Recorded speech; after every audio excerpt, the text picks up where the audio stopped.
All right, so I'm live. I'm live on StreamYard. And let me see here. So I got my man Guillermo coming through at some point. Let me, I want to share this to invite a few people. Um, Brand, private chat, settings, comments. All right.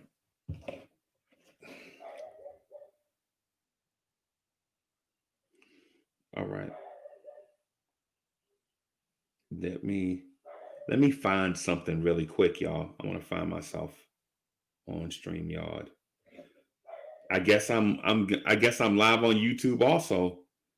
Yeah, I'm live on YouTube also. I should know better. It's my first time, y'all don't judge me. Y'all know I love this. Hey, I get no lie, no cap. I be getting excited for this stuff. You know what I'm saying? Like I get hyped for this. You know what I mean? Like to legit be in front of y'all.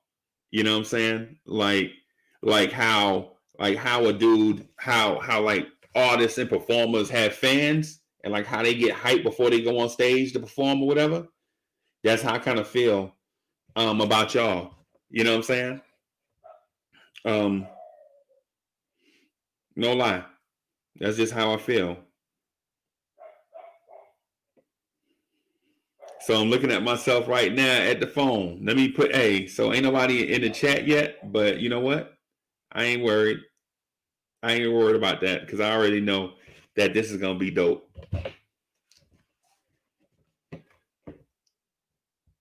So it's we're gonna talk about RJ Barrett, the young core, and some more stuff. Right? Just want to talk about a few things. So I checked just now. I'm doing the starring, the hosting, the production all by myself, which is kind of like a lot to kind of handle, but still dope at the same time. I'm feeling this. This is dope, right? Um, so I got my man, Legion of the Knicks podcast about to come through. You know, the usual suspects, the posse will be through in a little bit. Coming to check us out. Um, so I did a test run on YouTube just a little while ago talking about RJ Barrett, seeing how things will go technically. Y'all bear with me. This is not my thing right here. In terms of production and the tech stuff, but I love talking about sports and stuff. You know what I'm saying? Love it. Absolutely love it. Um, so the RJ Barrett thing, let me get on that because I know y'all didn't tune into this just to hear me talk about how dope it is to talk sports with y'all. Y'all came through to legit um, hear what I have to say about RJ Barrett, the young core, and more. So I'll talk briefly about in the test run about RJ Barrett. Um, and I'm trying to focus, man, and my dog is outside spazzing. My dog is legit spazzing out. Yeah, I don't know if y'all can hear him or not, but um, I'm a pet lover, right? So I got a rescue dog so it's 2020. I got him about 3 years ago. He was abused, and I picked him up. I had just picked him up after my other dog, Maxie, had died. He was a Yorkie Terrier, and I loved little dude, man. Little dude was like, I loved Maxie. Maxie was like that joint. You know what I'm saying? He wasn't the smartest dog in the world. That he was not, but he did love me though. He sat on my lap when Duke beat Wisconsin in the national championship game, which was dope. Or was it Wisconsin they beat? I forget who they beat. Whoever they beat in the championship game or whatever when they won the championship, whatever. I can't remember. Even if Duke did win the or didn't win the championship, he was just around watching that tournament. But anyways, Um, yeah, he is out there spazzing out. So I told a joke on the other sportscast, on the other test run. The test run was basically, I tell a joke again. I mean, it's funny to me when a dude named Cam told me the joke at work. It was hilarious to me. You know what I'm saying? I mean, hilarious. So Cam was like, so there were these three preachers riding in the car and their wives, right? You know, they feeling themselves. You know, they live their life, the way that preachers supposed to live, their wife and whatever. They're in the car trying to hurry up and get to Atlanta to some big religious thing, right? Whatever it is, maybe some church function or whatever. And so um, this car cuts in front of them and cuts them off, right? There's this big crash. All six of the people in the car down impact, right? So what they see the car come in front. Next thing you know, they're at the pearly gates. You're like, huh? That car cut. We must have died in the crash. Okay. So they like, okay, if we died in the crash, okay, we lived a good life. We lived the life that we were supposed to live as preachers or whatever. Let's just go check into heaven. I guess we can't take nothing with us. We just go on and register and just go on in, and we live the right way, so we just gonna high step into heaven. We did the right thing. So they walk up, and this guy is Saint Peter, Saint Michael, Saint Gabriel, one of them. I don't know. Whoever checking people in heaven is there. They're like, oh yeah, I know y'all, man. Y'all lived a good life, man.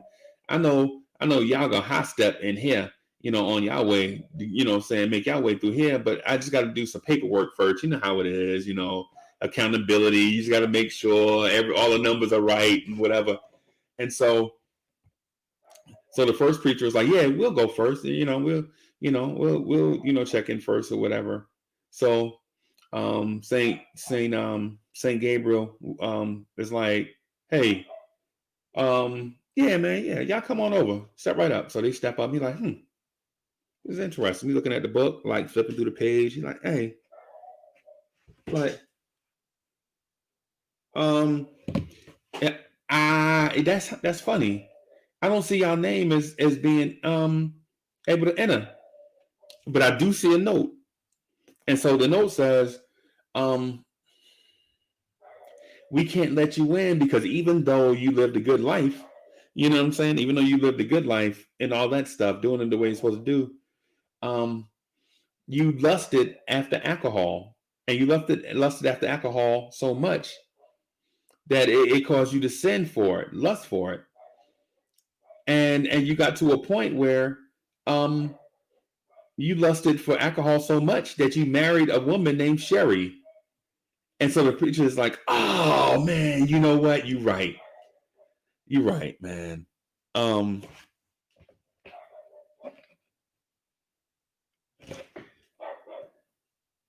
Let me do something here for my guy. So that's my man. Let me do something. Let me send an invite to my guy real quick. Let me.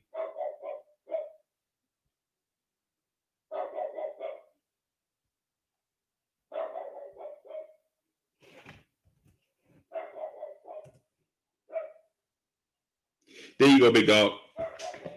So my man was like, oh man, yeah, I did lust after alcohol. I guess that means I can't get in, right? So the angel's like, nah, you can't get in, bro. And he like, man, it's my bad. It's just technicality. The rules are the rules. So the second preacher is like, yeah, that's unfortunate, man. Let's go on up here, honey, so we can go on and get checked in. So they go up, and my man is like, yeah, I live right, man. I did everything, man. My only, at times got weak, but I still tried to hold it in the road.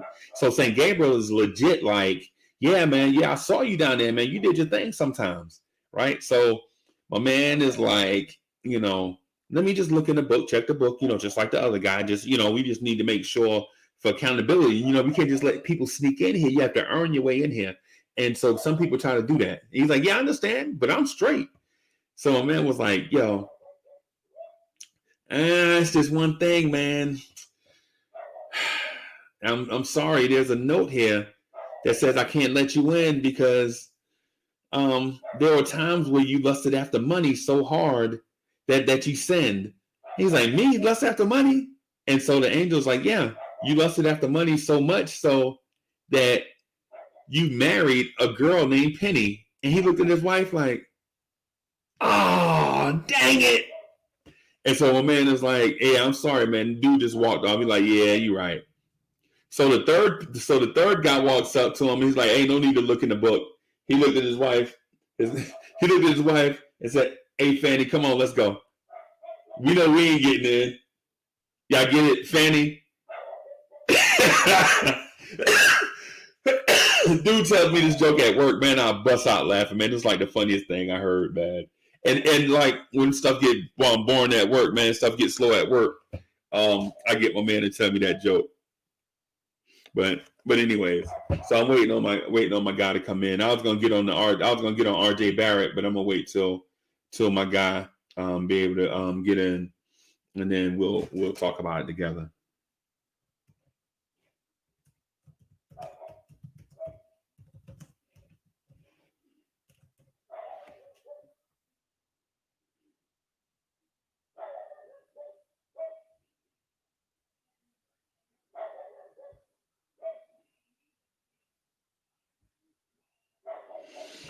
All right. So I sent the link to Legion of Knicks podcast. I wanted Diehard Knicks podcast to come on too. I don't know if he got the notice or whatever. But we're just gonna hang out for a little bit, man, and talk about. There he is.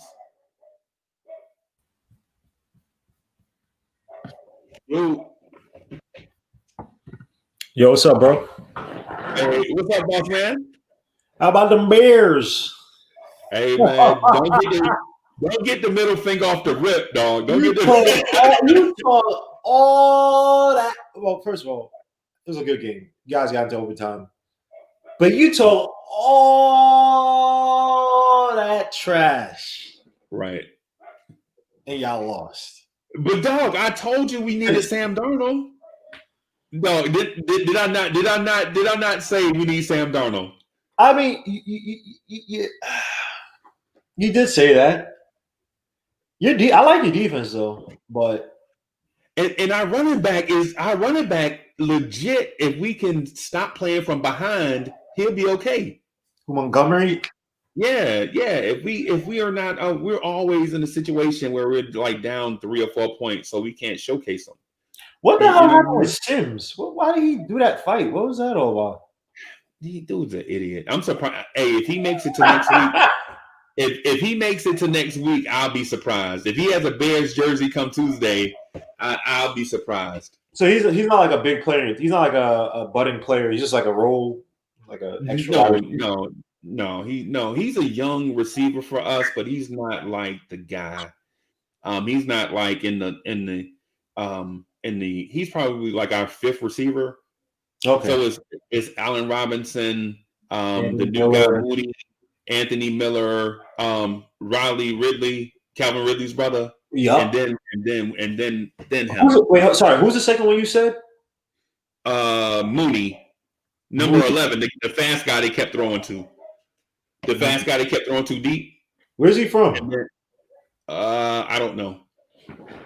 Yeah, I don't know. Well, hey, let me say this though, man. I saw the John Wallace interview, bro. It was fire. Thank you, bro. Thank you. Yeah, that was dope. Shout out to you and Sim.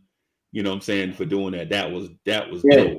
Dude was mad humble, man. It was fun to do it, man. Like it didn't feel like weird. You know, some NBA players they feel like they're too above to talk to. You know, us mere mortals.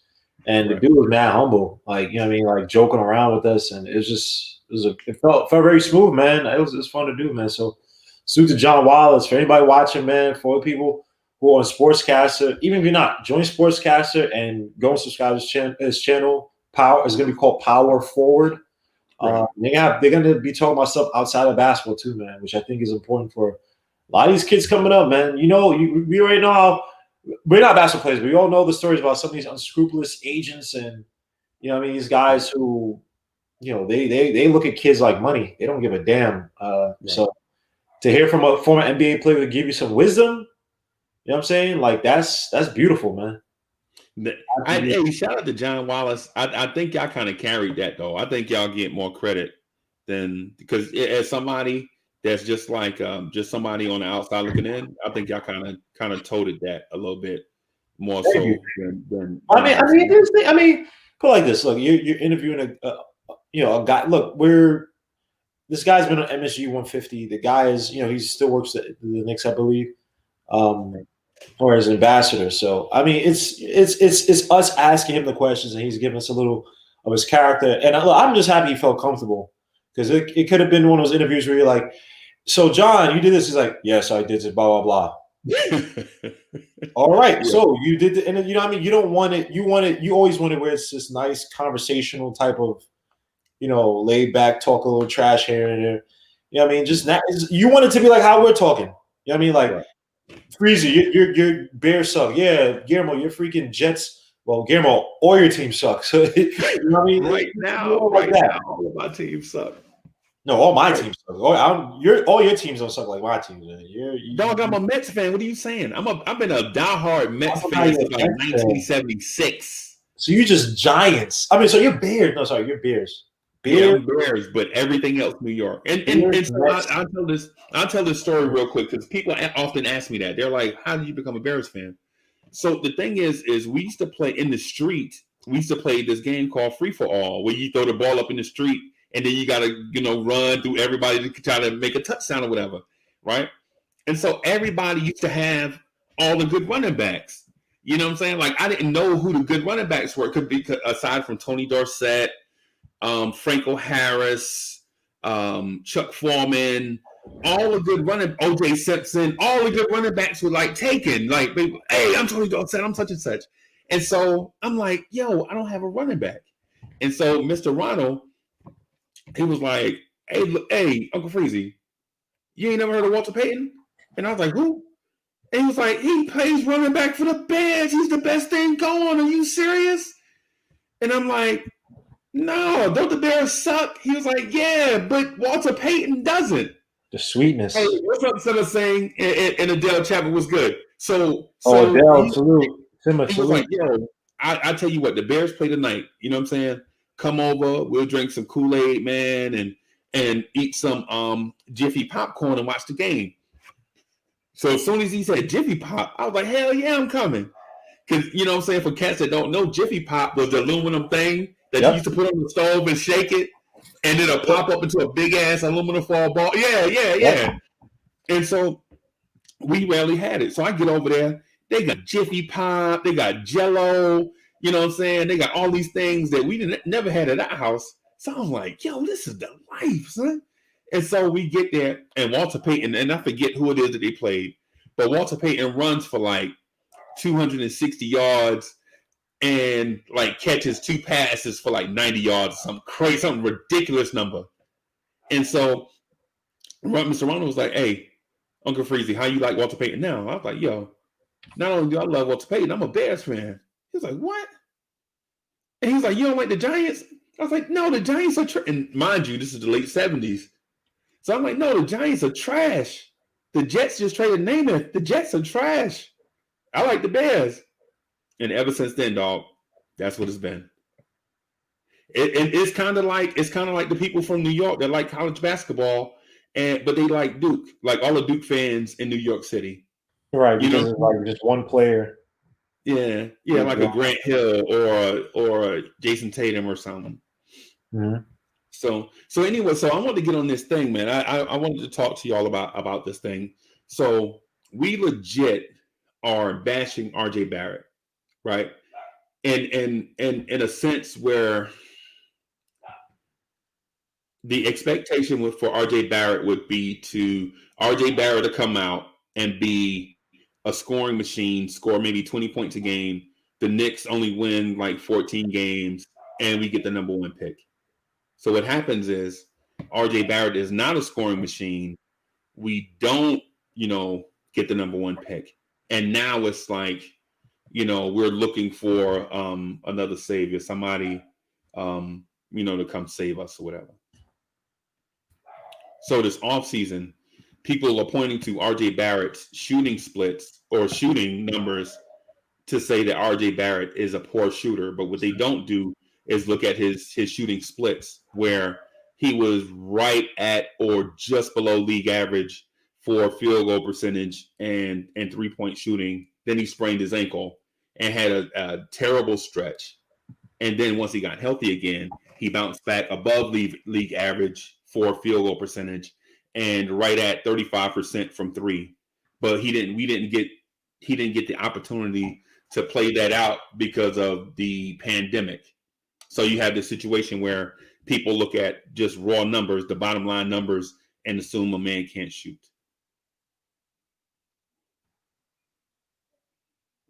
Yeah, I agree with you. Like, in regards to the absurdity behind him getting killed. Again, this is a rookie. Right. When I look at a rookie, it's not necessarily you have to be shooting at a certain efficiency. Now, if you do it right, that's great. You're ahead of the learning curve or whatever development curve, right? Right. But again, I don't know. Like, if you look at the split, I wish I could remember when it was exactly, but it may have been like the first or the second injury RJ Barrett had, where he was out for like a few games. And he came back, and I think that's the one you guys are talking about, where he worked with the guy Hanlon or whoever it was, the shooting coach or some shooting coach or specialist, whatever. And his shooting for like a few games, like 4 or 5 games, was amazing. You know, I mean, he was shooting really well from three. And so to me, I again, I don't look at it. I don't look at, okay, his efficiencies, he's never going to be. It's like, how do you produce? If these guys, if you're sitting and saying all these projections for a guy in his rookie year, I mean, I would love to. I wish that you would be with a football or with a basketball team, so you could pick out who are going to be the top stars in the league. I mean, there's so many guys in the league that are uber productive that no one guessed would have been that good. Again, people just look at numbers because they don't want to go, or they fail to look at context. Like, you literally just point at the splits, and I wish I could point at the splits for at least for when he got hurt and he came back, even though it would be just one split. But I also look at ability. I look at your relation and agency and trying to get better, which RJ, again, he's working this offseason. There were reports in September about him working with that same shooting coach. And the 3 points they're working on, I think, is posture, elbow, angle, and then something else. I can't remember. Right. And it seems like RJ's on that path where he really wants to become – he knows his weakness. Like, there's something – Ben Simmons has been a poor shooter or a non-existent shooter his whole career. Right. And he's resting on the laurels that he's a good defender. He can drive to the basket. He's a 6'7" point guard who's driving to the basket, has a posted game, could cut to the basket really well. But this guy's not worked on any aspect of his game. Now, he has an injury, right? And we don't know how he's going to come back. No one really knows how anybody's going to really come back from so-called major-ish injuries. Right. If you lose that explosion, he's going to have to learn how to shoot, right? Ben Simmons without an explosion, is he still a top so-called point guard in the game? No. So when we look at a guy like Ben Simmons, okay, but everyone's saying, oh, he's a star, he's this and that. But it's like, dogs, man. He has not worked on an important and the thing about it is that important aspect has hurt him even more than it will in the future, because it hurt him more now than it would have. Because think about this. He had a chance. Him and Embiid could have been a special combination, but they can't play together because Embiid clogs the lanes, because that's his natural game is to be down low. And Ben Simmons needs to drive through those lanes. That's why that series where they played the playoffs 2 years ago, I think Simmons was out for a few games or something like that, and Embiid looked so good because it was his team. But these are two players that should be able to play with each other because they play two different positions that really shouldn't. They should actually be complementary to each other, point guard and center, versus at each other. So to me, RJ Barrett, man, when people do that, it's like they try to sound smarter than what they are. Right. When you leave context out, that's not say you're dumb, but it just exposes how flawed your thinking is. And with RJ, you have to give me 2-3 years to see that, okay, this kid is doing terrible. This kid cannot. And the thing about it is that he's aggressive. He's assertive as a rookie. So I'm not fazed by RJ Barrett whatsoever. Right. I don't think he's ever going to be a superstar, but to be a star, to be a highly productive player, I think that's easily on the horizon. Easily. Right. Well, in superstar, when the thing with superstar, and people toss that word around as if it's Too about, loosely. yeah, to superstar, you have to have the perfect mix of otherworldly athleticism. You have to have 3 or 4 otherworldly top 3 in the NBA skills. You know what I'm saying? You have to have passion to be the best, and you have to have a reasonable portion of good luck when it comes to health. Like you can't legit just say point at one guy and say he's going to be a superstar in this league. It's Oh, rare. It's rare. Like you could look at LeBron James and say, you know what, this dude has the potential to have all those things. So if anybody in our lifetime, we could say guaranteed, we could see a guaranteed superstar. We could say LeBron James. But for people my age, when we saw Michael Jordan coming out, we didn't know Michael Jordan was going to be the GOAT. You know, people say that all the time. Like, yo, the first time I saw Mike, I thought Mike was going to be the GOAT. That's a damn y'all lying y'all ass. Mike, we thought Mike was going to be very good. You know what I'm saying? But we didn't think he was going to be the GOAT. You know what I'm saying? Because if people thought he was going to be the GOAT, he would have been the number 1 pick in his draft class. mhm. You know what I'm saying? You talking about a guy? You talking about a guy? Even back then, if you thought Mike was going to be the GOAT, the Houston Rockets would have took Jordan. You know what I'm saying? I think they already had Ralph Sampson from the year before. Yeah. You know? Yep. I'm sorry. I was thinking about the Blazers too. The Blazers probably would have, even with their so-called conviction at Sam Boone. And I mean, look, they had Clyde Drexler, so they thought they were good at that position. But still, no one knew. I mean, Jordan had flaws coming into the college or coming from the college game too. People saw. I mean, but Jordan proved it fairly quickly that he was on that trajectory. Right after that Celtics playoff series, where he scored 63 in that game. It's like, all right, that kid has something. But again, it's so hard, and there are more guys that have faded away that were called so-called superstars before they even got into the league versus guys that actually made it out to be that. Right. Like, even think about it. Think how many guys that we called, that we said that were going to be superstars, said they were going to be superstars from college. It's very rare. It's extremely rare. Bro, Kawhi Leonard, no one was calling him a superstar when he first got drafted. No. I don't even think AD, anyone called him a superstar. Because no one knew how good his shooting was going to translate to the NBA, or how good of a shooter he's going to be coming to the NBA. No one was calling 80. They thought he was going to be really good. Don't get me wrong, but Right. superstar, no. Only a few guys people thought were going to be superstars Right. coming from the NBA. The last one was, of course, LeBron James. But all this other stuff about superstar, like people. I mean, you have people who, and I'm not going at anybody. I mean, salute to him, Rick Ward, but he said something like, he gets an RJ all the time, but he said that Luka Doncic was a superstar, but Kawhi Leonard wasn't. And I'm like, when you do things like that, it's how you're thinking way too much strictly about like numbers. And honestly, that's a bias because Luka hasn't won anything. Kawhi Leonard got traded to a team that the Spurs thought, yeah, this is going to be a nothing situation, and he won a championship. Also won a championship with the Spurs. Mind you, I know they had Duncan Jones, but those guys were on their last legs. Let's be honest. Those guys were starting to wind down. Those guys have been playing since the 90s. Ginobili, Parker were playing since the early 2000s.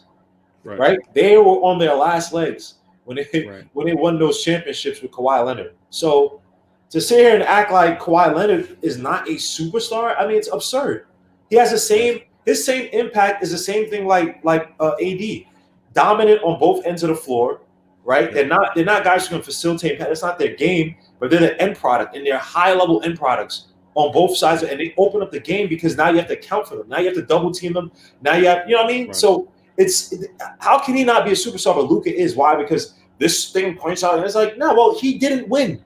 He has not won. How can you cannot be to me? You cannot be a superstar in the league until you win a championship. I'm sorry. Yep. I can't. And even AD. I would say that last year's superstar, but it was like he was right on the cusp of it. You could just feel it. Yeah. So I was giving that. That was saying even Giannis. Let me not say you can't win. Let me not do that because that might be a little bit too harsh. But you can't be. You have to impact your team's winning to the point that you're taking an average team close to the finals. Luka hasn't done that. Luka has probably more talent than some of the teams that we've seen get close to their conference finals. So I don't know. Some people have just weird. They Right. just have people just want to hate on RJ because RJ. Yeah. Oh yeah, I knew from Duke and us. It's like, I feel you on that. stop it. So yeah, so the thing with RJ and my man Rick Wall and so so shout out to Rick, man. Rick is really Yeah, really smart. I ain't Some going of his takes though, so some of his takes though we just don't agree with because we feel like it's the takes that are created in a lab and just tested in real time. And we don't want that, dog. We just want basketball. You know what I'm saying? So he said this thing. He said something to me when I put out a tweet. I guess it's been about 3 years ago. So I said the smart thing for the Knicks to do is to tank right now for RJ Barrett. And I got killed in our Knicks Twitter thread. So they were like, "Man, tank for RJ Barrett. Who is RJ Barrett?" And I was like, "Yo, so he's this kid from Mount Verde Academy that's gonna. We don't know what college he's gonna go to yet, but this dude has the will and the steely resolve to play in New York. And I don't care if he come to New York and average 17 points a game, but he's got like the mental makeup to be a star for the Knicks. He legit, for instance, he had a moment where he broke down and cried and he had to be consoled, right? It was because Mount Verde played Chino Hills and he was basically playing. It was the year after D'Angelo Russell and Joel Embiid left Mount Verde.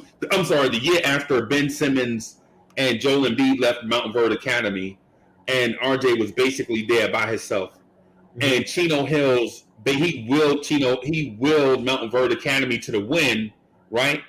But Lonzo Ball hit a three, came down and hit a three to take the lead, and they fouled RJ Barrett, and he needed to hit of 2 free throws to tie the game, and he missed the first free throw, and he broke down and cried on the floor. And so they were like, this kid is crying, boo-hooing, like it was a death in the family. But the dude legit wanted to win. But what people don't tell you though is Lonzo Ball was a senior, right? RJ Barrett was a freshman, scored 32 points against the number one team in the country, right? And willed his team, put the team on his back. And I was like, that's the kind of dude we need with the Knicks. This dude is legit 14 years old playing against a dude 18 years old going to UCLA. You know what I'm saying? Number one team in the country. He misses the first free throw and break down and cry. And they got to wait for RJ to shoot the other free throw. It's something that we take for granted, right? Especially with these kids who are coming in, and they're basically babies coming into NBA. That those are intangibles, man. Like, and I'm not saying a player can just live off intangibles. There's a lot of guys who have great intangibles. They have no tangibles. Obviously, they're not in the league, but you need intangibles in players that you're going to build around. This is why I like RJ Barrett so much. Is like RJ. Wow, you see it with RJ Barrett. You see this kid. You see the intangibles. You see the leadership qualities. You see the not aggression, assertiveness. I mean, he's not scared of the moment whatsoever. Nope. That Rockets game on prime time in front of Leon Rose, who's coming as a new GM or president of basketball, whatever you want to call him. And who's the other guy? Perry. You know what I mean? To do that in front of him, score 27 against the Rockets, a playoff team like the Rockets that people – and remember, at the time, the Rockets were on a run. No one knew how to – not say no one knew, but the Rockets were looking like, all right, this extremely small ball system looks like it's working. And I remember an article being written about the Knicks like, after that win the Knicks have, should other NBA teams follow behind the Knicks as to, do they have the formula to beat the Rockets? And that was mostly off the back of RJ Barrett that game, man. So – I just love the kids' intangibles, and I wasn't big. You know who I love? John Morant was my guy. I've been called for John Morant since, and I was scared of RJ Barrett. I even said I prefer the Knicks stay away from RJ Barrett because I didn't know. I didn't know about his intangibles like that where he wanted to get better. Also, the Knicks situation I was just too hesitant given how terrible the Knicks were in development. I just don't want to put trust in him like that. John Morant was, I think, he already had a high floor and he has a high ceiling. So you would have came in. I'm pretty sure if John Morant came here, Fizzle might still have a job. So that's how good John Morant is. But Right. RJ Barrett, everything I've seen from him, I loved it. I wish it would have rubbed on a Knox. I wish it would have rubbed on a Frank and some of these other guys. But RJ Barrett's resolve and his determination, man, it's something that Knicks need, and it's not just him as a player and productions. He's putting up only 15 points off of 30%. It's like, nah, but his intangibles, the fact that he wants to get better, and the fact that I'm pretty sure he wants to get rid of Randall, this team, and they allow RJ Barrett to lead, I'm telling you, this team's going to look a lot different. As long as they also draft properly, they're not drafting absolute bums, but I would love to see an RJ Barrett led team. That's why I wish RJ Barrett was – I wish Randall wasn't here last year so RJ Barrett could have a stronger voice. Because I think that there was a factor between the RJ Barrett people and the Randall Elfrid Payton team, these veterans, who I can't blame to a certain extent, but I think that they were playing the game more for themselves. That's why there's all those times where RJ Barrett got ignored by Julius Randle, and you're like, what's happening on the court? Right. I would love to see RJ Barrett with those young kids as a leader, but we'll see. Yeah, man. Yeah, and so we had I think you and I maybe had a beef with Sim from Nothing But Knicks about RJ Barrett being frozen out of the offense. See, Sim argued me to death about them passing the ball and his usage, right? And I think the usage rate is an unfair measure of people's impact on the basketball. Like for instance, if I wanted to win the Devin Vassell argument, I'll bring up usage rate. Even though usage rate is not a fair way to evaluate Devin Vassell's impact on offense, right? And it's the same thing with RJ Barrett. Like if you want to say when a RJ Barrett has the ball a lot argument, then you can point to usage rate. But our usage rate is free throws. Field goal percentage plus free throws plus assists. That's all usage rates is. It doesn't account for how you manipulate the defense. It doesn't count for the hockey assist. It doesn't account for a lot of stuff, right? Right. So, it's basically your share of the team's production per se. In a different way, it's basically how much. I can't say word usage, but it's like how much of your production goes into your team's total production. And then it's per game. Then it's per game divided by the number of games. So it looks as if it doesn't take into account time. It doesn't take into account. So they're going to be invisible things. Like if you're setting off-ball screens for a player, right? It's not going to take that into account, right? That's why I can use that to kill your Naismith argument. If you ever talk about, if you ever have a battle, Naismith versus Vassell, I'll use that against you. But and again, RJ Barrett. I'm sorry. I'll let you finish. My bad. I didn't mean to cut you off. No. Go ahead. No, you're making a point. I was gonna. So the point I'm making is if you just solely go off usage rate, then it's not really a fair measure of RJ Barrett's impact on the offense. Like for instance, there was a game early in the season where the Knicks were getting killed on the boards, and RJ got on the boards. He finished the game with 15 rebounds from the 2-guard spot, right? So you're like, how does a rookie guard come in and get you 15 rebounds when you need it, right? So it's like one of those things like it's like the measure of the dog is what I'm saying. This is what I'm getting at, the measure of the dog. Like the Knicks legit had veterans come in games, be flat as a skating rink, right? But they still freeze out RJ Barrett, who wants to go 150 miles per hour. You know what I'm saying? But you know why, though? You know why? I'm telling you, we have these veterans, man. They're playing for their next contract, especially when you have them on. Again, when you bring these guys in, they have to be on the same page, right? If you want to have a cohesive team of both young and old guys, you have to have it where everybody's on the same page. You can't have it where one guy, your main cog. I'm not even talking about just vet. I'm talking about your point guard, like Elfrid Payton. He's on a 1-year contract. He's not sitting here playing so you get RJ Barrett better. He's sitting here playing so he get his next contract. He doesn't care about RJ. He doesn't care about sacrificing his game to make the Knicks better if he's not going to be here next year. So guys have to be. If you're going to get these role players, you got to be in the right situation, right leadership. They have to be convinced that, hey, I'm gonna dip my stats because this team's gonna win. Versus this team sucks. I'm gonna get my buckets. That's how they look at it. I'm gonna get my buckets because this team sucks and there's no leadership. I don't give a damn about no RJ Barrett. I'm here to make my money because I'm not even gonna be here next year. So Right.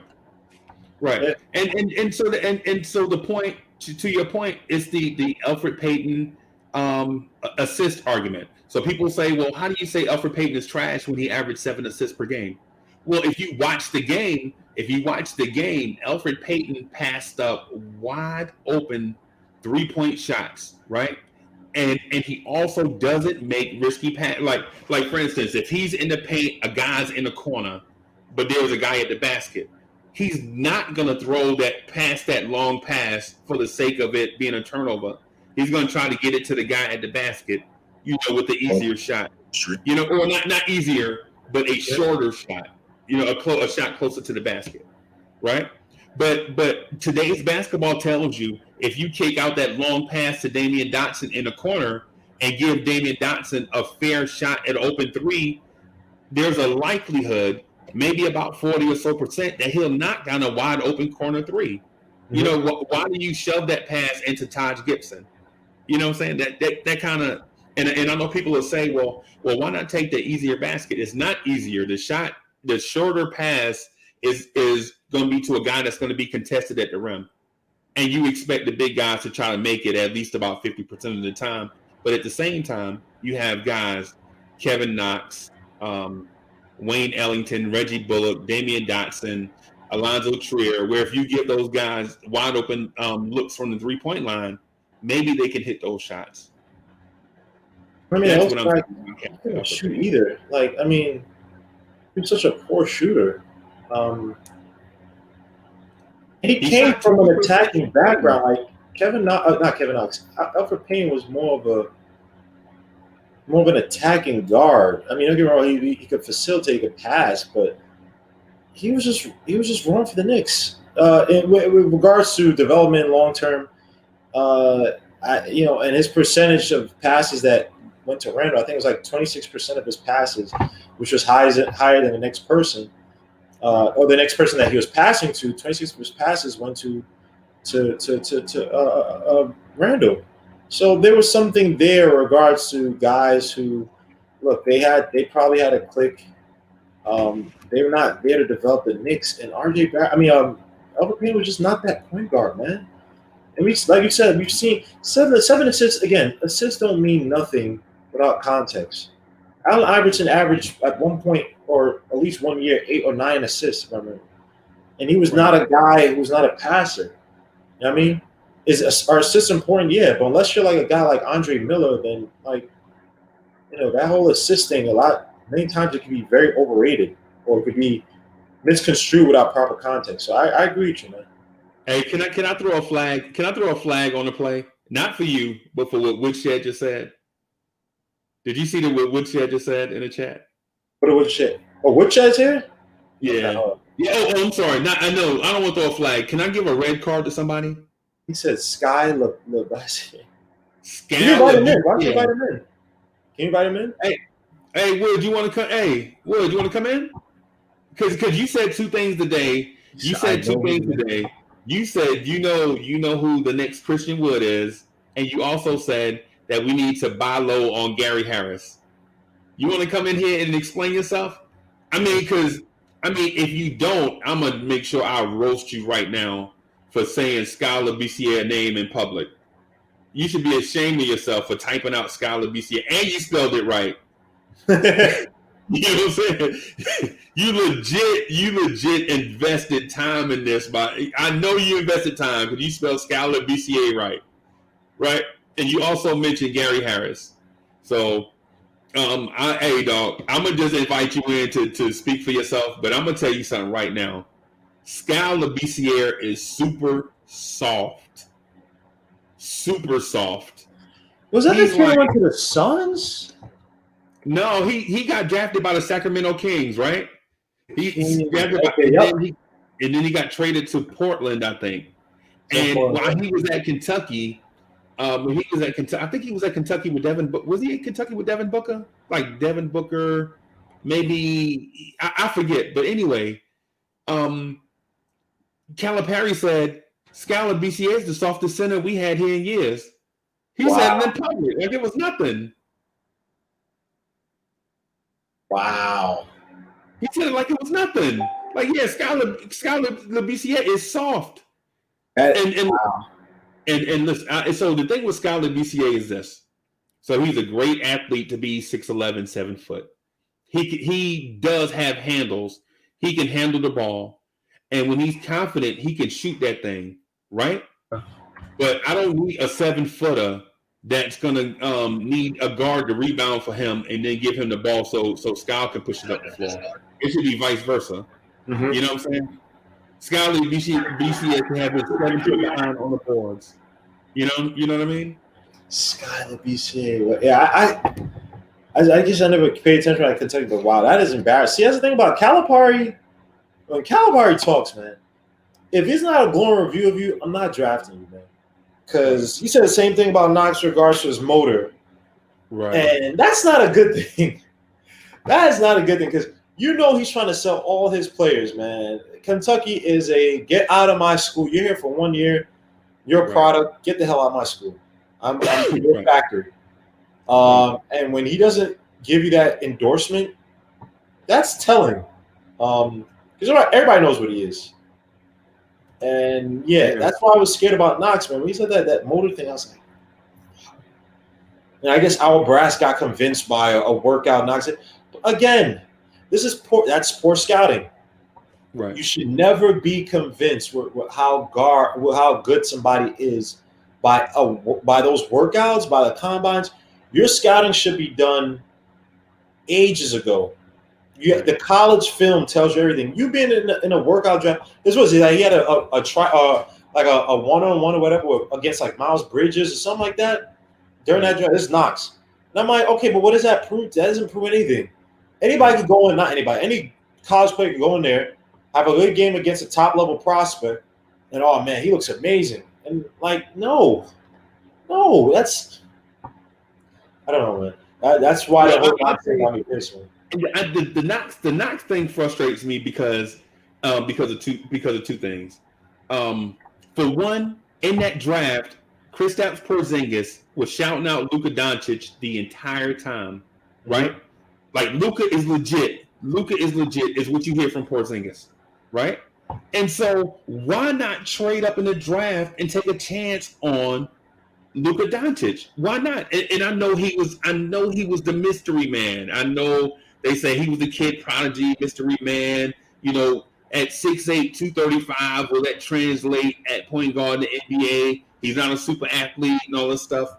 And the Knicks were afraid to draft a bust, right? They're like, man, what if we trade up and then this kid Luka is a bust? We just drafted Frank and we're getting roasted, right? Dog. Come to find out, the dude wanted, and I'm not saying this for sure, but in my opinion, I think the reason why KP is gone is because of moves like that. Like you legit, like KP legit wanted to play with this dude, and you didn't even. Yeah, I agree. I agree with that. But here's the thing, though. It's tough with. It's very tough. Like so, everybody, they get on the next. Oh, Luka, blah blah. This team should take Luka. The international game is not easy to assess. It's not easy to scout for some of these guys that people say is this and that. I remember Hazonia coming out of Barcelona was supposed to be the next guy, and he wasn't. Like there have been so many European busts and so little European. And I'm not talking about just decent. I'm not talking about Linus Glazer who comes in and he could play good minutes off the bench on a playoff team like the Nuggets when he was there. I'm talking about superstar, so-called superstar level talent coming from Europe where you're like, yo, we're gonna pick this guy. That's why the Denny Avdija thing kind of scares me because he's feeding off the hype from Luka. That's how it is. And Denny Avdija probably looks more close to Hazonia than he does to Luka. He does not have Luka's talent like that. Luka has very good hands, very good talent where he can catch you off of fakes. That's not Denny Avdija.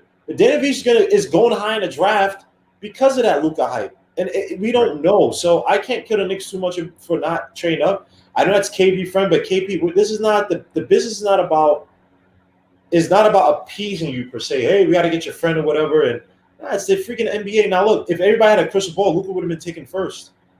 But no one knew Luka was going to be this good. So It's just, it is what it is. No, and so I understand. I understand that premise. My point is this: the Knicks didn't have to do the move, but at least do some homework. KP is like, hey, Luka's the guy. Luka is legit. Blah blah blah. And I would say, hey, you know what? I can at least look into the Luka thing because we don't even know what the price was. We know what Atlanta paid, but we didn't know what But the see, we're Knicks. not privy to that though. We're really not privy to that information. We don't know what the Knicks may have been doing. Knicks didn't come out. Now, sometimes you have a guy, an exec, who say, "Yeah, I was the one who recommended Luke, and I said we should have traded up for blah blah blah blah." You know what I'm saying? So it could, you could have one of those situations, but we really don't know what the Knicks were doing. We have no idea. Now it seems like the Knicks didn't. We could sit here and say because KP, all the stories with KP, whatever. Maybe the Knicks were kind of apathetic or whatever. Like he wasn't high enough where the Knicks would have to, pay, maybe giving up this first round draft pick and like 2 others in the future to get a guy like Luka. I forgot. Well, obviously the Hawks gave up. I forgot what the Hawks gave exactly, but maybe the Knicks saw it and it was like we're not sure about a play like that. And I can't blame people want to say. I'm not saying you, but it's just the international game is. Bro, do you guys remember Jan Beasley? Like, do you guys remember? Who's this guy? Jan Vesely from the Washington Wizards. Yeah, like, bro, there are a lot of European, a lot. Yeah. And they're supposed to be the next Jordan, the next Carmelo, the next this and that. And it's like, they don't even come, they're not even role play. Like, they're not even role level players. Right. Like Nicolas Skidisvili was supposed to be the next Dirk Nowitzki. And people want to know about the story of Nikolai Chisvili. This guy, I believe he went 5th to the Nuggets in the early 2000s. I remember in high school, one of our friends was like, "Yo, this was gonna be a beast, blah blah blah." And when he whiffed him, he's like, "Yeah, I'm never gonna pick another prospect again." Mind you, do you know that no one actually saw this kid work out? Do you know that? Really? No one saw him work out from the Nuggets. No one saw him actually work out. It was just all basically word of mouth. They never saw this guy actually play. Wow. Yes, Nikolai Tishvili. The story is similar like that. I may be paraphrasing, but it's literally like no one from the Nuggets actually saw him play. And it was just like, I think Kiki Vandeweghe was, I might be wrong, but it's like no one saw this dude play, and it's like, oh yeah, he's a name, blah blah blah. And I see it. And people talk about social media, blah blah. If social media was big back then, people would have been asking the question and all that stuff. So people got to be in their P's and Q's now. Back then, it was still somewhat of the Wild Wild West. A lot of word of mouth. You have publications here and there, but the biggest publications that talked about basketball were like Slam Magazine and stuff like that. But even they didn't know. So, again, I ain't gonna lie to you. I won a championship on NBA Live with Nicolas Skidisvili. Yeah. I won the championship with him. Because there was a play. I don't know if y'all remember Tecmo Bowl when Bo Jackson used to have this play you couldn't stop. There was a play on NBA Live for Nicolas Skidisvili, and I could beat. Man, I'm telling you, I was beating dudes for like $10. They was like, man, you playing with the Nuggets? Yup. I'm gonna run this play with Skidisvili, and you can't stop it. Mm-hmm. You legit could not stop it. I mean, I would score like 55 points a game with this dude, get like 20 rebounds with him. What does that say, Freeze? That also says that even the video game guys, the creators didn't even know who the hell this kid was. They didn't have any idea what the hell this kid was. Just everything was word of mouth. Oh yeah, Nikolai Tishvili. Everything is word of mouth. And speaking of which, I want to ask you about that. So there are some prospects in this year's draft where I think we all kind of see like one prospect and gravitate towards that guy because we see something special that we think others don't see in him. Like a Devin Vassell, Terrell Terry, and Aaron Nesmith, Tyrese Halliburton, who I hate, by the way. But Tyrese Halliburton. Why do you hate Tyrese Halliburton? Oh my god, dude! Hey man, let's talk about this. Why do you hate Tyrese Halliburton? What's he done? Because I just don't believe in throwing draft picks out the window. I believe it's hard, man. It's hard on your franchise to land in the lottery, and then you get in the lottery and just throw your draft pick away. I just don't think what has. What don't you like about it? I mean, I have things I like about his game, but you seem like you really just don't even want to. Dude, I swear, if the Knicks draft Tyrese Halliburton. Now I'm going to jump out a plate glass window. And not only am I going to jump out of a plate glass window, I'm going to record it and put it on YouTube. Is this because he reminds you of Frank? I'm not even trying to bring Frank's name. Is it because he reminds you of Frank? Because for one, I just think that college defense does not translate to the NBA right away, right? Okay. You legit have to. It takes, in my mind, I think it takes you 2 or 3 years to. Oh, Woodshed, get out of here! You trolling? Where's Legit, Woodshed? legit, Woodshed, 100. bring your butt in here, man. Huh? Bring your butt in here, Woodshed. Yeah, You Wood got, need to come on because he legit trolling now. Yeah, wait, did you give him the link? Did you post a link? I'll put the link in there. It's on the bit. Yeah, we gotta hear this from Woodshed, man. I used to like Tyrese Halliburton a lot, but Dude, at 6'5", I don't 175. like Dude, at 6'5", 175. 6'5", 175. I used to put some more muscle on, but the thing about it is that he doesn't have really like change of pace kind of skills. He doesn't have like a crossover. Doesn't have anything to separate himself. Excuse me, from the defender. When he gets in the paint, he doesn't even drive into the paint like that. Like he likes to play out on the perimeter, and that's the thing. About I'm scared is like these guys succeed in college with a very limited system. Limited in the sense that it doesn't push them to be prototypical point guards. I get really scared. So he's more of an off guard kind of guy. The Knicks, I'm not sure. The Knicks had a ready-made team where we had an aggressive guard, and I wouldn't mind having there, but I just don't think that, I don't think he's what the Knicks really need right now. So, but I don't hate him. You hate him. If we need a defensive off guard that can shoot, why not just take Devin Vassell? What's the point of drafting a Tyrese Halliburton? Sorry to cut you off. Wow, Avery Williamson traded to the Pittsburgh Steelers. Wow, the rich keep getting richer. Oh wow, Jets are going for the full tank. He was like our best linebacker too, man. Jets are going for the full tank. We're getting a what? We're getting a 5th round pick. That's okay. Oh man, no, not for. Is he a free agent after the season? Nah, he had no, he had like 2 more years. I want to say. I want to say 2 years. And he was cheap, right? Nah, he was 4 years, $52 million. Oh, okay, all right. Yeah, they shed money. Okay. Because y'all signed him the same time y'all signed the Ravens linebacker, right? No. We signed Avery Williamson. Wait, no. If we signed Mosley last year, then that means we signed Avery Williamson the year before. So he had 1 more year left in his contract. My bad. But so you're gonna legit have Williamson, Mosley, and the cat from Minnesota, the cat that backed out of his deal. If you want to look at it that way, yes, we have 4. Well, Anderson Williams was traded. He didn't refuse to play. Unlike Mosley, who was like, COVID, blah blah. He didn't want to play. It's fine. But I don't blame him. Football is the only game where if you don't want to play the game because the front office is stupid or the owners are stupid, and they're putting you out there, they're putting your life out there, and they don't give a damn. I have no problem with you saying I don't want to do this, because you're literally full players. You guys you're withering. Your lives are going away with every tackle, every sack.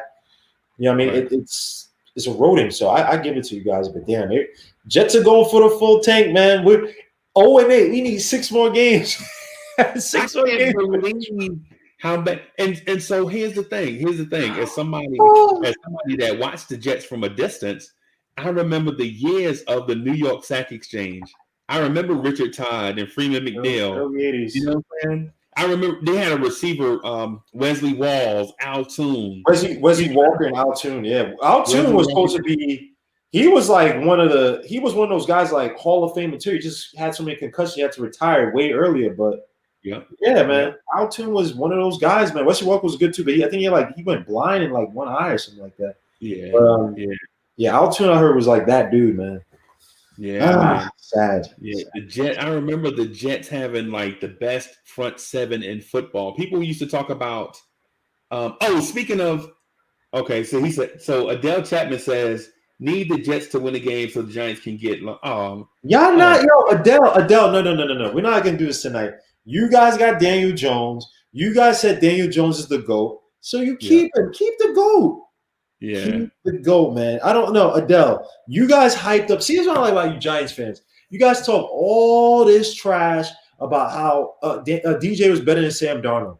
Y'all talk all this trash. Now y'all want to sit here and try to take it. No. Stay over there. Keep bum ass DJ. Do not come over here. We're taking T-Law. You guys can take Justin Fields if you want. Oh, y'all talk about y'all want to. Can y'all someone tell me the last Ohio State quarterback who's done? Yes, we want Donald. Adele Chapman said, "Do you want Donald? Or do you want I Donald?" love Darnold. Darnold's my guy, but we have to move on because the team already did bad by him. We have to reset the rookie contract, and it's best for him to go to a team that I think has the parts already. So the learning curve, because again, Sam Darnold's going through a learning curve. He has not developed properly in the Jets. So Right. in my heart, would I love to keep him? Yeah, but business-wise and football-wise, it wouldn't make sense to do it. No, maybe the Jets, the Bears are going to overpay y'all for Sam Darnold. The Jets are going Why to. not? Bears ain't doing ish. I got Trubisky. Dog, Mr. Biscuit. And You first of all, guys his name is Mr. Biscuit. That's his You name. guys took Mr. Mr. Trubisky. You guys took him over Deshaun Watson. Yes, and Pat Mahomes. Pat Mahomes is hard because I remember Pat Mahomes coming out. People were unsure about him. Texas Tech offense, all they do is just throw. Poor mechanics. So I'm not going to kill teams for not being as high on Mahomes. People want to do it now, but again, Mahomes is in a perfect situation. Perfect coach, offensive genius in Andy Reid. All the weapons out the wazoo. I mean, Tariq Hill, Alexander, whatever that guy's name, the one from LSU, the running back that just drafted. You got McCall Hardman. You got the other one with dreads, the speedster with dreads. You have Travis Kelce, Damon Williams. Dude, they are stacked offensively. So now I'm not as. Right. But Deshaun Watson was there. Deshaun Watson, and he would be a perfect fit because he's struggling right now with the Tech. Texans don't got nothing around him helping. If he had those weapons in Chicago, Deshaun Watson, with Anthony Miller, Allen Robinson, Montgomery, bro. Yep. Tariq Cohen. And Darnell Mooney. And you got a defense. That's the worst feeling. You got a top defense that's keeping you in games, and you don't have the quarterback. And the kicker. And a clutch kicker. Though we have everything a team needs to win a championship except a quarterback. You guys are gonna take back Cody Parker? No, Cody Parker. Yeah, Cody Parker. Yeah. He missed that playoff kick. I was like, oh man, you could tell because you guys put everything into that game, man. You guys put everything. I was like, yo. Every time I hear that name, I just want to gouge my eyeballs out. You know how many did he miss that game? Do you remember? So in his defense, it was windy, right? But the wind was blowing. The wind was blowing in one direction, so you can account for the wind. It's not like it was a swirling wind like in Cleveland today. You know what I'm saying? It's legit blowing from left to right, so you can account for the wind, right? Dog, the wind is no excuse for Parkey. You know what I'm saying? We say that now, but it's tough to like. Kickers have, I think, one of the worst jobs of all the sports because they get little praise, right? But if they mess up, they have to be damn near perfect. If they mess up, they're gone. Like they're seen as your team could suck all game, another team could suck all game in a playoff game. And I mean, look at was it Jason Myers? I forgot who. No, it wasn't Jason Myers. The one who kicked it for the Vikings that one year when they lost that game. Was it 9-10? And they had the field goal, and that thing went. Whoop, I said. Ooh. I think it was Blair Walsh. I think it was Blair Walsh. And I was like, wow. Yeah. And you know, and with kickers, to your point, coaches are like, if you don't make this kick, leave your jersey on the field. I mean, basically, because you have two guys hitting hard out all game long, and all you have to do is kick. Freezy, you get cut, bro. You get cut. You gotta have 85%. Was if you're a new kicker, you're not signing a big, and you miss crucial kicks in the playoff game. I mean, you get ostracized. You just, it is a lonely road, man. He said after he missed the kick, he went on a good amount. Okay, he kicked the Bears. Yeah. It's deflating, man. That is the worst. Oh man, that is the worst feeling, man. I don't want to be a kicker, man. So I gotta tell you this, man. So I've been a Mets fan for so long that I think the Mets is probably the first team that I truly, truly loved. I think it's a tie between the Mets and the Knicks. I mean, at one point, I loved the Devils more than I loved everybody, just because we were winning championships and building the right way, right? But this kid Jersey asked me Devils? to, I mean, huh? The Yeah, New Jersey Devils? the New Jersey Devils. With Because what's if you made the goalie that you guys love so much? Scott Niedermeyer, No. The come on, the Hall of Fame goalie that Martin Brodeur, Brodeur. yeah, Martin Brodeur, excuse me. yeah, Let's just say it correctly. yeah, Martin Brodeur. Stevens. Martin Yeah. Brodeur. Whatever his stupid ass name, man. But the thing with the Devils though is if you made the honor roll, they would give out tickets. Like if you legit made the honor roll, they were like if you get a 95 and above average in all your classes, they'll give you a ticket to some random Devils games. And so I happened to do it, right? And I was like, I'm not really into hockey, whatever. But they were like, no, just go, because it's better live than it is on TV. And I'm like, yeah, whatever. That's what everybody say. You get there and you spend, and this is like back in the day. So I'm thinking like you go there and you spend $30 and it sucked. And then you met back at $30 was a big deal to me. So I go to the game and I go to the hockey game and everybody's drunk, right? Music playing, all kind of death metal playing over the speaker at Brendan Byrne Arena. They playing joints like "Let the Bodies Hit the Floor," like "Let the Bodies Hit the Floor." You know what I'm saying? Yep. And it's like a typical hockey game. Continue. Yeah. And it's like dudes are getting smashed up against the glass, and dudes are fighting each other in fist fights lasting like 5 minutes. You like, how in the world can you fight somebody for 5 minutes straight? You know what I'm saying? And so I go and I have like the time of my life. And so we getting on our bus coming back to the city and we see the hockey team. And the hockey team walk up and start signing autographs for the kids. And they got like black eyes and stuff and teeth missing. You know what I'm saying? But these dudes, they was asking like, hey, Uncle Freezy, you seen when I checked that dude in the boards? I tried to knock his ribs loose. And there's a shorty. You're like, yeah. You know what I'm saying? You're all hype or whatever. So that's the reason why I'm a Devils fan, because of the experience. But anyway, my point was, a guy asked me, he said, hey, now that y'all have a new owner, what are the Mets going to do this offseason? Are y'all just going to try to get bargain shop, gets a bunch of arms for the bullpen? No. Or are y'all going to go big game hunting? And the question kind of set me aside because the idea of bargain bin shopping never appeared to me. I mean, it never dawned on me because we do need arms in the bullpen. You know what I mean? So we could legit go and get like 6 or 7 arms to go to our pitching staff, and that probably puts us in a position to win the division. Because we lose arms, so we need. Well, first of all, you're starting pitchers. I mean, we have DeGrom, we have David Peterson, the rookie. We got I think they just offer Stroman a qualifying offer, so at least you have some guy to man the third spot for another year. But I think they should go after a guy like Trevor Bauer.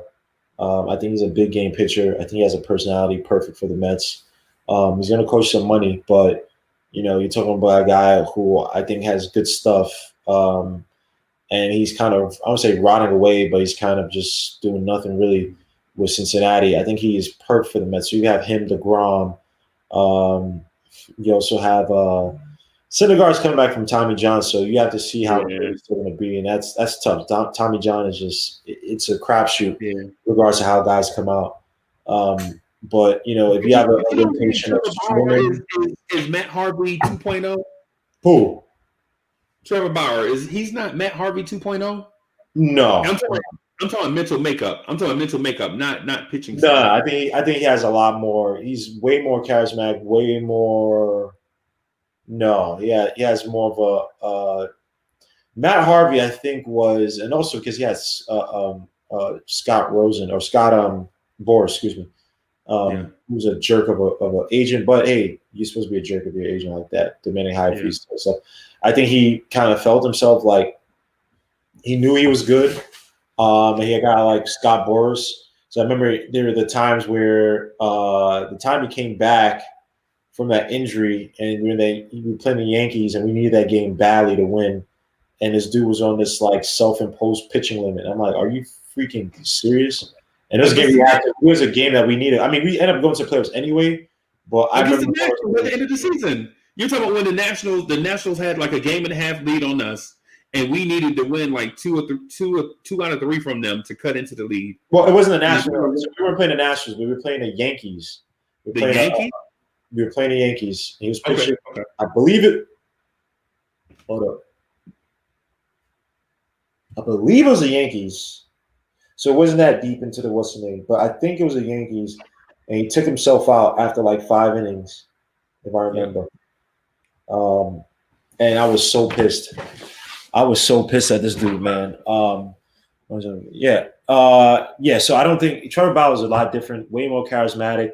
He's always on TV shows and radio interviews. He did like some segment, I believe, with who's this baseball dude? The one who basically he always does the he always does the thing where he does the voiceovers of like baseball clips and stuff. I can't remember this guy's name. So yeah, he's very charismatic. I like him. I like his stuff. He has tough stuff. Good breaking ball stuff. How much do you pay him? That's tough. Do you pay him what Zach Wheeler got? Zach Wheeler got like $100 million, right? Yeah, some. I think he's like 30 mil over like 4 years or something. 50. Oh, yeah, that you can't pay him. What the Grom got 5 years at 15 each? No. The Grom he got a cheap deal because he signed his thing, and then Wheeler got his, and people were just like, and I know the Grom was probably pissed, like, so, last year the market exploded. A guy like has to be 20 plus. Has to be 20. Jay, man, it's got to be for him. The kid is a great pitcher now, you know. But you know what? The thing about where we are as an organization is this. So Thor comes back next July, I think, right? Mm-hmm. But he'll be on a pitch count. But the guy that we drafted in the second round is on the same Tommy John timetable as Noah Syndergaard, right? So the guy, but he'll be a minor leaguer with the potential to come up next September. Which guy is this? Huh? Which pitcher is this? The guy we drafted in the second round this year, I forget his name. I forget the kid's name. But they were actually throwing together, and they both look shredded. Like they both legit look like He-Man dolls, basically. And Adele Chapman, I agree with you. Steven Matz has to go. Yeah, Matt on a young. Yeah, you hate to give. You hate to give up on a young left-handed pitcher because young left-handed pitchers are hard to come by, man. He's one of those guys. He goes to like the Twins. He needs to go to like a less of a media-driven town. Because I still think he has good stuff, but he's one of those guys. And Will had the same issue this last with the Mets. Actually, Will's so inconsistent. He's having that for maybe 2 years with the Mets, where him and Matt, same thing. They'll pitch well for like either they'll implode early or they'll pitch well for 3-4 innings, and then they'll have just a murderous fifth, be a two out situation. They'll just start giving up hits, and they'll give up like a 3-run home run, and it's like, then it starts to. It's like both of them. So when people talk about giving Will a contract, I was not ready to give Will a contract. I know what Will was. Will was the same way. Come and give you 4 innings, 4 solid innings. Then right at the fifth, he just starts effing up, just implode. And you're looking at a 8-3 deficit. You're like, what the hell just happened? We had this team. It wouldn't be it wouldn't be even the Nationals or the Cubs or one of these tough NL teams. It'd just be some schmuck team that we're playing. And those guys, they just not implode. Matz, he just needs to. I mean, he's done. He doesn't. He has no confidence. Max legit loses the strike zone. Like he legit loses the strike zone, and you can see it on his face. Like his frustration is like, how is that ball outside? Dog, it's outside. We can all tell. You know what I'm saying? Like, what the hell are you doing, Steven Yeah, Matz? he's just defeated. Like, Yeah, and he loses, and his stuff is not good enough to throw predictable strikes. Like just he what? doesn't throw hard enough to throw predictable strikes like DeGrom. Like DeGrom can get the Grom. In my opinion, DeGrom has the best fastball in the majors. You can say, bro. I've seen the Grom. Where I almost sometimes. It sounds sick. I almost sometimes relish though the opportunity for the Grom to f up in an inning where he has a bases loaded. I just want to see how he get. I've seen it where the Grom he had the Nationals. I believe he won this game too. Nationals were they loaded up the bases because he like walked and it, like gave him like a blue pit here and whatever. And this guy had one out, and the way he got out of it, I texted my boy in Seattle because he's a diehard Met fan. I just said it's so fun to just watch Matz just pitch out of a freaking jam. Like, it's because it's like he finds a way. When I first realized that Matz was it, I'm not Matz, excuse me, DeGrom. I'm sorry. I realized that DeGrom was it. Was that Dodgers playoff series, man? That Yeah, boy carried.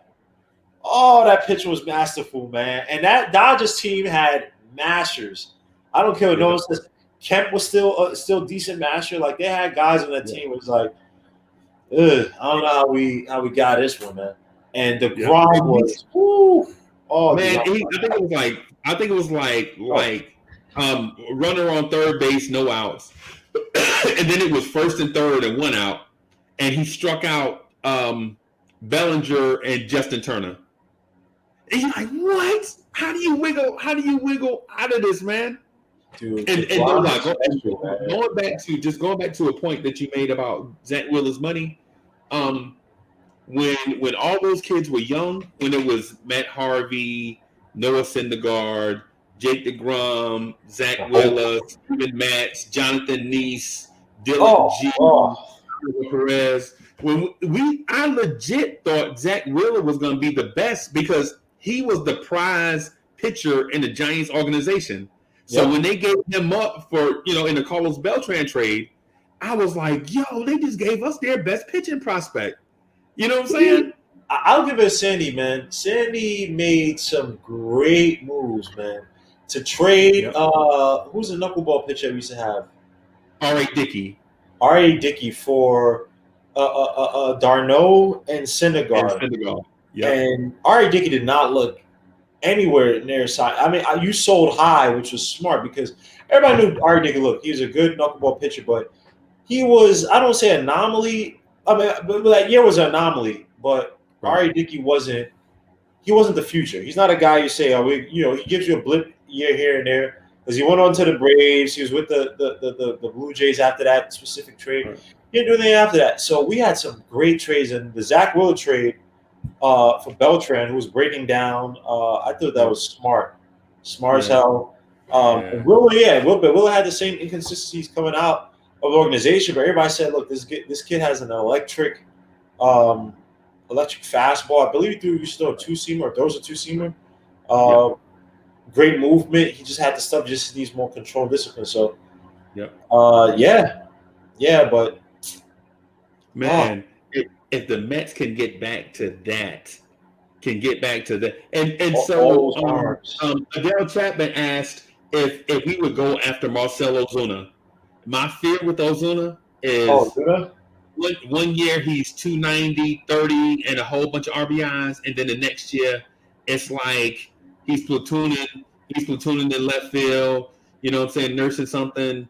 So you do you throw the bag at a cat and then mess around and then right? So that's what, man. Some George Springer for at least a couple years. I think I could deal with that.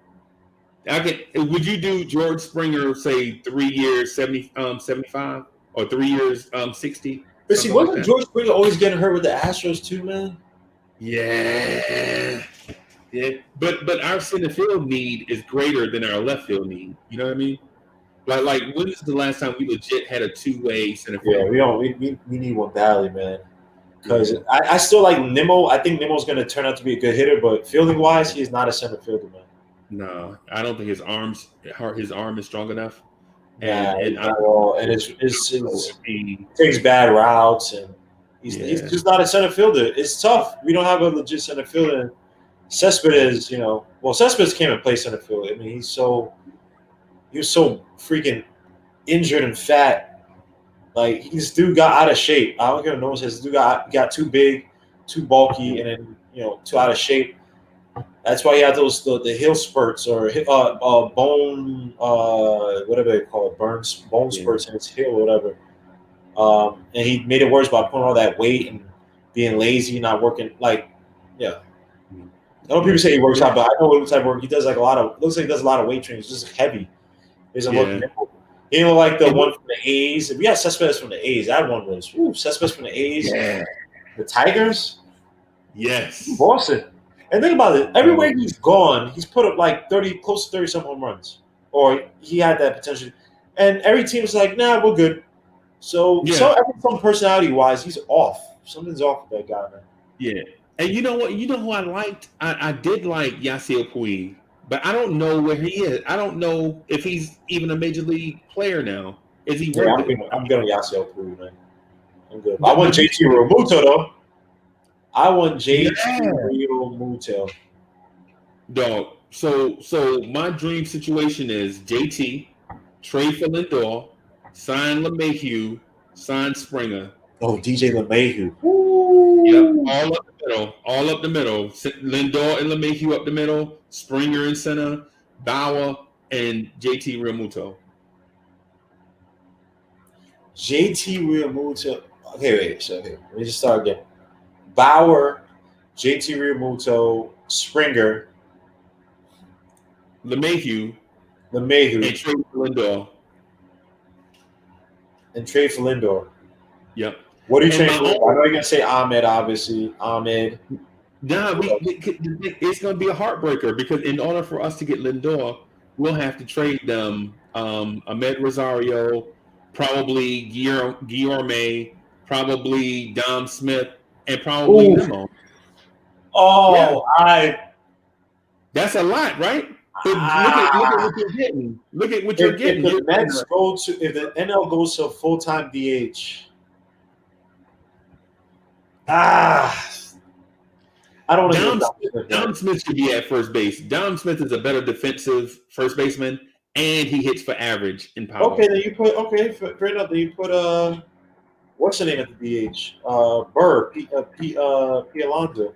I have no problem with Yeah, that, but and I like Lindor a lot, man. I Lindor, know this. I know. So that's what I'm saying. The guy asked me, he was like, "Are y'all willing to give up Dom and Ahmed and Guillaume?" I'm he like, did have a I kind of a down year this year though. But still, man, Lindor is. see. I could do Guillaume because Jimenez can probably fill in at second, right? I mean, we still have Robbie Cano, and we got to play Robbie Cano. I would rather have Guillaume I get rid of Barrett, at, man. and have Cano DH, in my opinion. We have to have a DH, man. The NL has to have a DH because damn, I don't know, man. That's tough. That's tough.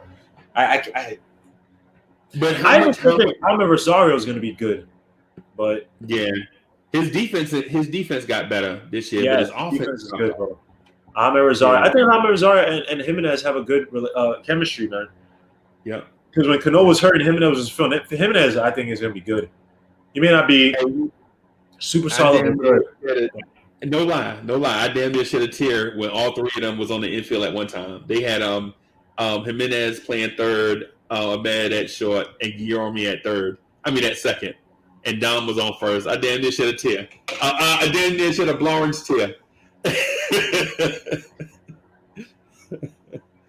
Because Hey, we all know Robbie Cano's defense has fallen way Robbie off. Cano, he could go, man. That trade is just trash. But look, we have a new owner, so all that stuff that BWV is trying to validate by keeping him is gone.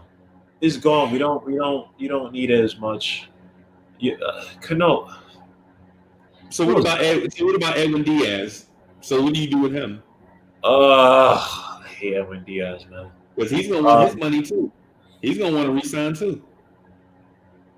Oh, I'm not resigning. How many years he has left?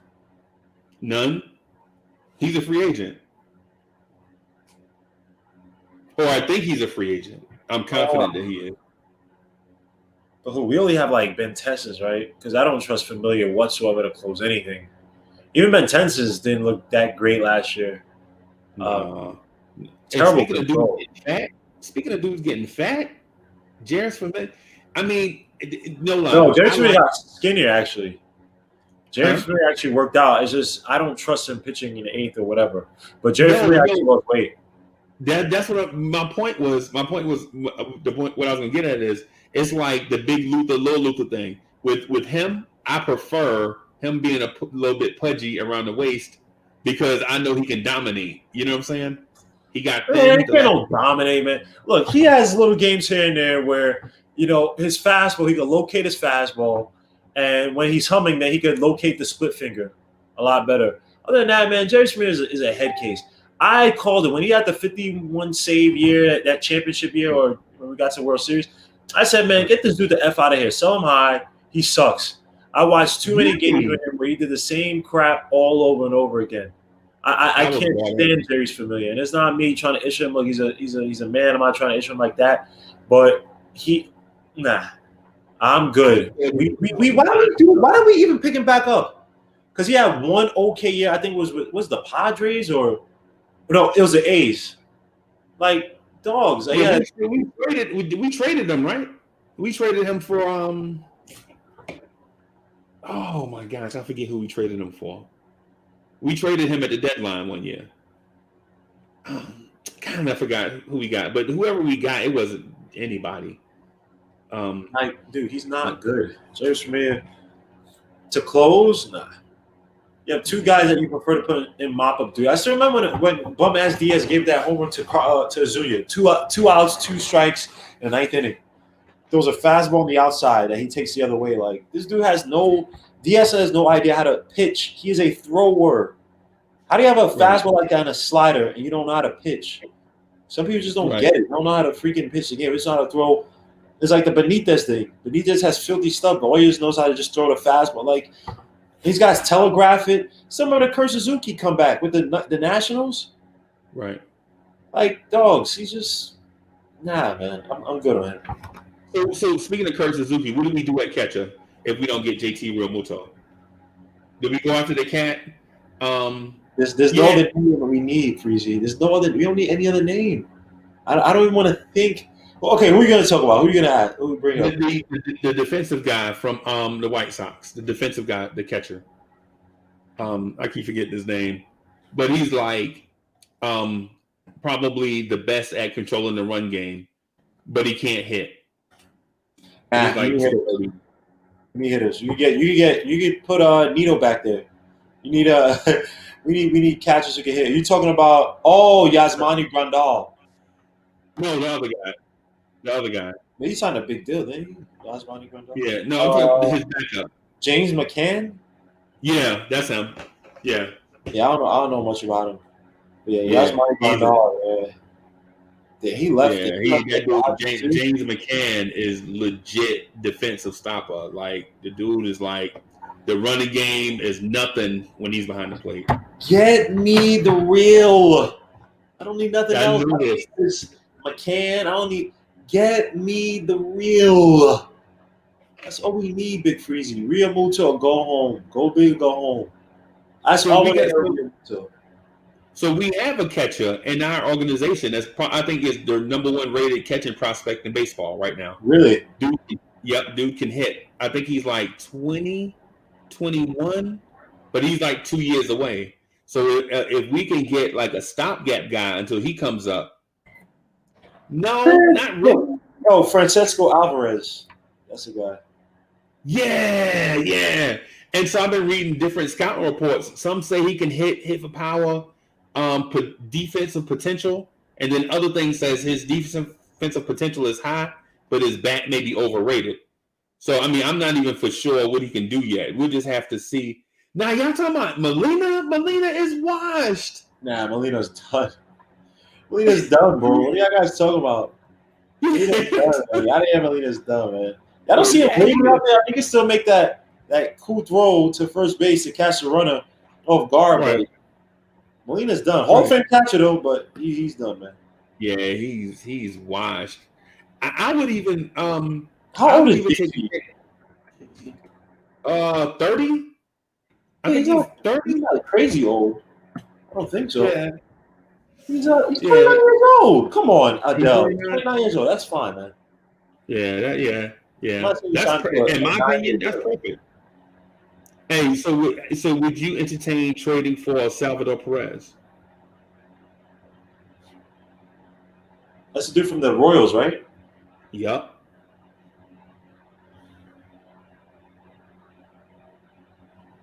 And you know what you're gonna get. You know he's gonna try to catch every game.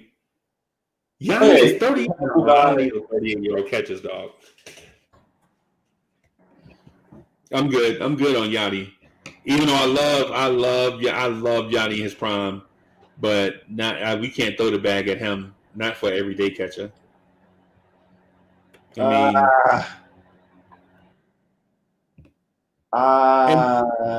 mean, and Thomas Miller is not bad. It's not a bad hitter, but OBP is kind of sucky. Right. Yeah, I understand what you're saying about stopgap. I understand what you're saying about that. You know, I could see that. But that's only if you really believe in this catcher, man. It's tough, man. A lot of these prospects don't pan out. Remember Plawecki? Yeah, he hitting catcher. He didn't do ish. Yeah, he could hit, but I think they said he could hit. He was supposed to be able to hit, but he ended up not being able to hit. So you give me a guy like JT Realmuto's been doing it year in, year out. Yeah, I'm good, man.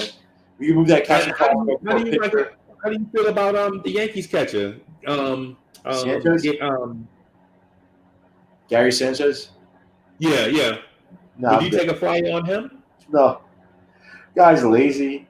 He's a swinger. He's a home run or miss type of guy. He's David Kingman, basically. Yeah. Like, he'll give you 30-something home runs, but he'll be a 220, 230 average, and in terrible, not great defense, defensive lapses. Like, I'm good on him. Yeah. I'm good on him. You gotta have focus behind the plate, man. You gotta have focus behind that plate, and I don't think he does. Bro, Yankee fans, they hate him after this season, bro. I've heard some Yankee fans like, yo, F Sanchez, he used to get that F out of here. Like, I'm not big on it. Yeah, I've heard a lot of Yankee fans. They don't like him like that.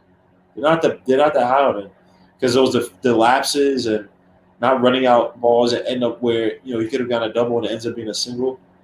Yeah, he's kind of a F up. So now, hey, so Adele Chapman. So the Mets did bring up one catcher that I remember as long as I've been a Mets fan. It's a dude named John Stern. He used to wear number 12 for us. He used to catch. He was a catcher right before Gary Carter. So he was like right after, I forget his name, but he was like between 78, I think, and like 83 or something. Like John Stern was legit. I think we had the Yankees had a catcher. The Yankees had a catcher named Rick Cerrone who was legit, and we had a catcher named John Stern who was legit, and they used to be in the All-Star game together, I think. So John Stern, I gotta look that up. Yeah, man. I think he came up with us. I'm confident he did. I don't think we signed him away from somebody. If he did, we got him really young because he played with us for a good while. But the kid we have in the minors is supposed to be super good, and the center fielder we drafted, and that pitcher that I referred to that's working out with Noah Syndergaard. So the ones are Ronnie Mauricio, shortstop. He's a top prospect.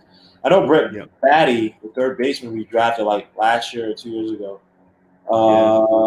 Outfielder, Pete Crow Armstrong is the next top rated outfielder. Yeah, and we got Mark Vientos. I know about him. That's all really. In regards to top Mets. Don't forget the catcher. The catcher is legit. Yeah, the catcher's Francisco Alvarez. Yeah, and I don't know if you can count David Peterson on the prospect list, but he'll be legit. Solid. I like David Peterson.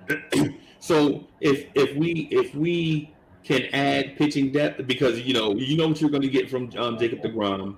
You know what you're going to get from Seth Lugo. David Peterson probably should be our fifth starter right now until he develops. But if we add, say, additional arms, maybe one young guy and one journeyman. And I say one young guy and one journeyman. The reason why I say that is because with the young guy, if we have another losing season, you can kind of still develop him. But if you get a veteran, you can trade him off for other pieces at the deadline. So if we do it like that, I feel like we'll be in at least a halfway decent spot. I'm not sure about the trip, but yeah, Diaz. I'm so pissed at that guy, man. But so what do we do with our glut of middle infielders? Because we have a glut of them, man. We legit have Rosario and Cano, right? Guillermo, Jimenez, Jeff McNeil. Jeff McNeil. I think Jeff McNeil is going to be special. I know he had a relatively down year compared to what he did last year, but I think he's going to be special. That's the guy I think is like the next John Olerud for the Mets. And John Olerud was like my favorite player for the Mets. So. But when do you play him, though? I mean, you legit have guys in front of him. Try to find a way to move Cano because I like McNeil at third. Even though J.D. Davis has been playing better. I play McNeil at left and have J.D. at third. J.D. I think is a better third baseman. He's an outfielder. I like his arm at third. He's did an admirable job. And I think, at least the year before, what's the name? What's this guy's name? Jeff McNeil, like a plus defender. You wouldn't put him in the Francisco Lindor deal? Jeff McNeil? Jeff McNeil for Francisco Lindor. No, that's too much. What? Jeff McNeil is John Olerud. I don't understand, bro. Like, I'm telling you, man. Mark my words. This kid, the year before was not a fluke, man. He doesn't have some. That first strike swing, it has to be a little reined in. But trust me, that boy is gonna be special hitting wise. And he's got heart too. That dude has tons. Whenever he strikes out or grounds out, this dude is pissed. Like he has intangibles, man. Just I mean. Be patient. Just be a little patient. I mean, last year had a bad year. Not bad year, but it wasn't as good as his first year. But trust, he's gonna be good. He's a cerebral hitter. My favorite cerebral, or outside John Olerud, my next favorite cerebral hitter was Daniel Murphy. I would put him below Daniel Murphy in terms of top Mets cerebral hitter. But yeah, I think he's gonna be good. Yeah, well. That's the thing though, dog. We can't find because listen, because we're gonna sign Conforto back and he's gonna be all right. Oh yeah, Conforto is that's my guy. Right. So that's one outfield spot down, right? And so we legit have to get a defensive center fielder because Billy Hamilton is not gonna cut it. Right? Yeah,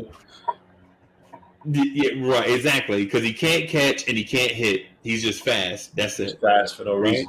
He makes stupid decisions. Man, we got thrown out in that game like dogs. Are you stupid? Try to steal third after stealing second against the Phillies. Yeah.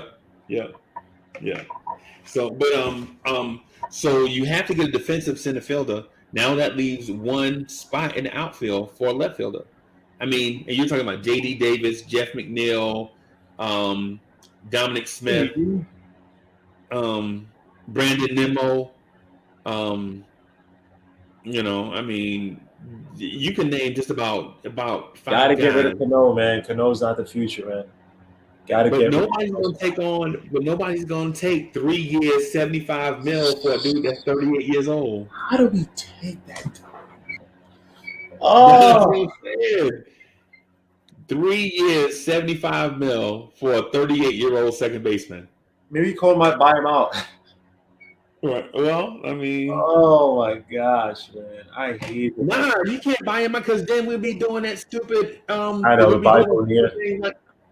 It's Bobby Bonilla Day. Well, that's also because the Wilpons were broke.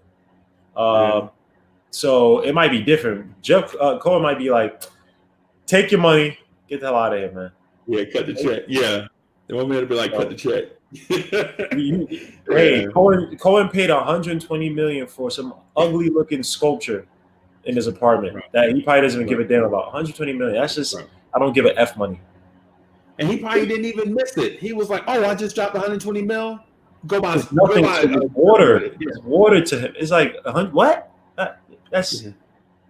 take that. That's bedroom money. Like no one gives a damn about that. But yo, Freezy, I gotta be out, man. I gotta wake up early tomorrow, man. This was fun. I love to do more baseball talk with you, man. So let me know next time I'm on. Yo, Adele Chapman, thanks for coming on, bro. Suit to everybody here, man. But I gotta be out, so I'll definitely be on. Let me know, man. Hopefully, stream y'all work because I want you to have more of these, man.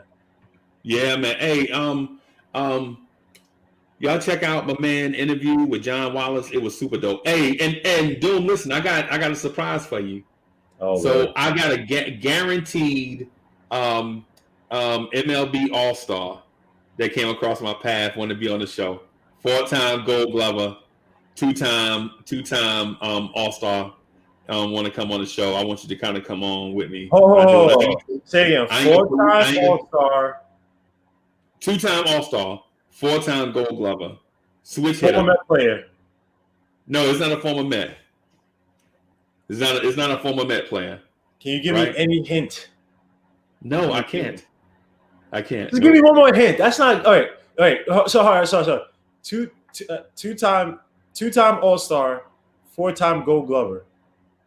Oh, yeah. Oh, okay. I give you another hint.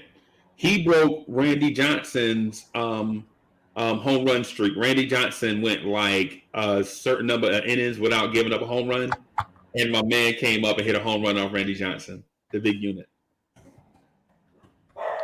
So that's the hint. All right, and so I have another guest that's going to come on too.